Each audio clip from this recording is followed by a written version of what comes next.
आज हम देखेंगे टाइप ऑफ एंगल्स। एंगल्स के बारे में आपने बहुत कुछ देखा होगा, सीखा होगा। तो अभी जो मैं आपको बताने जा रही हूँ, ये टाइप ऑफ एंगल्स है। बहुत सारे एंगल्स ऐसे होते हैं जो कि आपको जानना बहुत जरूरी है, लेकिन इनमें से मैं 4 एंगल्स जो आपको बता रही हूँ ये तो बहुत ही बेसिक है और इसको जानना बहुत ही ज़रूरी है। तो सबसे पहले हमने लिखा right angle triangle, sorry right angle triangle तो मैंने बना दिया है क्योंकि यहाँ पे मैं ट्रायंगल में ही बता रही हूँ कि ये राइट एंगल होता क्या है। तो ये राइट एंगल 90 डिग्री का कोण, ये देखिए जो 90 डिग्री है और ये एक सीधा लाइन आ रहा है, ये 90 डिग्री का एंगल होता है, इसको बोलते हैं हम लोग राइट एंगल। जैसे ये एंगल अगर आपका ए बी सी, अगर इसको ए बी सी पढ़ते हैं तो ये एंगल है, ये 90 डिग्री है।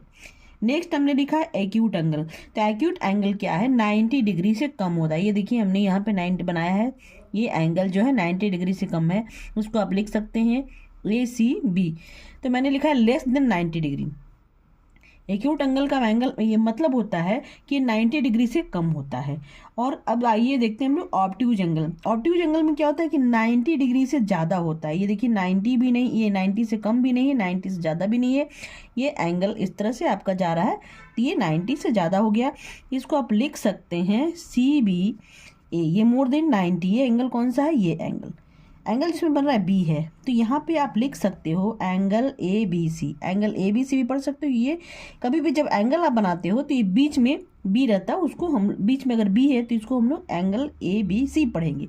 तो हमने लिखा है मोर देन 90 डिग्री। तो ऑब्ट्यूज एंगल जो होता है वो 90 डिग्री से ज़्यादा होता है।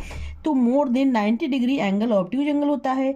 और अब आ गया स्ट्रेट एंगल। स्ट्रेट एंगल क्या होता है कि 180 डिग्री को हम लोग स्ट्रेट एंगल बोलते हैं। तो स्ट्रेट एंगल का बनता कब है, ये एक लाइन है, सीधा लाइन जो जा रहा है उस पर इस तरह से जो गोल एंगल बन रहा है, इसको हम लोग बोलते हैं स्ट्रेट एंगल।